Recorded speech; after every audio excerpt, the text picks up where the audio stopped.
नमस्ते बच्चों, मैं doctor D P. Goswami, SPC government college Ajmer आपको प्राचीन भारतीय इतिहास के बारे में जानकारी दूंगा।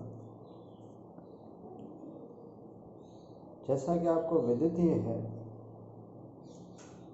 कि भारत विश्व के इतिहास में एक अनोखा और अनूठा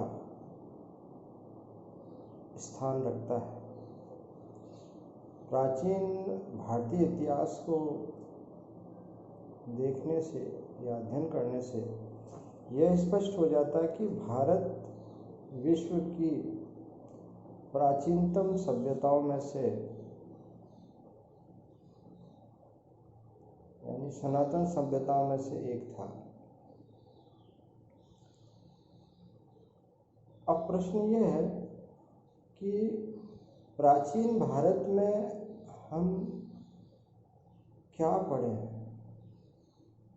आप सुनकर आश्चर्यचकित होंगे कि हमारी जितनी भी वर्तमान परंपराएं, धार्मिक विधि विधान हैं, इनकी जड़ें हमारे प्राचीन इतिहास से जुड़ी हुई हैं, जो इसकी जीवंतता का एहसास कराती हैं कि हमारे यहाँ पर कितने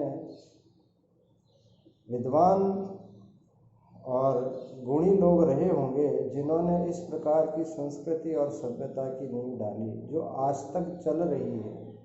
इसीलिए प्राचीन सभ्यता को सनातन सभ्यता या सनातन संस्कृति या सनातन धर्म के नाम से हम जानते हैं, क्योंकि इसका कोई अंत नहीं है। सनातन है, इसका किसी ने आरंभ नहीं किया, इसको किसी ने चालू नहीं किया, इसी को किसी ने इसका प्रवर्तक नहीं है, स्वयंभू है, प्राकृतिक है, इसीलिए चल रहा है। प्राचीन भारत का इतिहास अपने आप में बहुत रोचक इतिहास है, जो हमें हर पल हमारे स्वर्णिम अतीत की जानकारी देता है। अब इसका अध्ययन हम कैसे करेंगे, उस दृष्टिकोण से मैंने पूरे प्राचीन भारतीय इतिहास को 8 भागों में बांटा है, जिनको हम क्रमबद्ध रूप से लेंगे। सर्वप्रथम हम स्रोतों के बारे में जानकारी देंगे, उसके पश्चात पूर्व ऐतिहासिक काल, जिसमें हम इतिहास के प्राचीनतम समय से लेकर 2500 ईसा पूर्व तक के संस्कृति या सभ्यता की जानकारी प्राप्त करेंगे। यह वह काल है जिसका अध्ययन पूर्णतः पुरातात्विक सामग्री के आधार पर। पूर्व ऐतिहासिक काल के पश्चात हम जिस विषय को उठाएंगे वह है सिंधु घाटी सभ्यता का काल। सिंधु घाटी सभ्यता का काल 250 ईसा पूर्व से 1800 ईसा पूर्व तक का है। यह वह काल है जिसमें शहरी सभ्यता के अवशेष हमें मिलते हैं, और उससे यह एहसास होता है कि हमारे यहाँ प्राचीनतम समय से ही बड़े विधिवत रूप से व्यक्ति रहते थे। सिंधु घाटी सभ्यता के पश्चात वैदिक सभ्यता का अध्ययन करेंगे। यह वैदिक सभ्यता आर्यों की सभ्यता भी कहलाती है। इसका समय 1500 से 600 ईसा पूर्व तक का है। इसमें हम वैदिक संस्कृति, जिसके आधार पर सनातन परंपराओं या सनातन धर्म के अधिकांश धार्मिक नियम बने हुए हैं, उसका अध्ययन करेंगे। बहुत ही स्वर्णिम सभ्यता का काल रहा है। उसके पश्चात पूर्व मौर्य काल, जिसका समय 600 ईसा पूर्व से 300 ईसा पूर्व में, उसका अध्ययन किया जाएगा। उसके बाद मौर्य काल, जिसका शासनकाल 300 से 200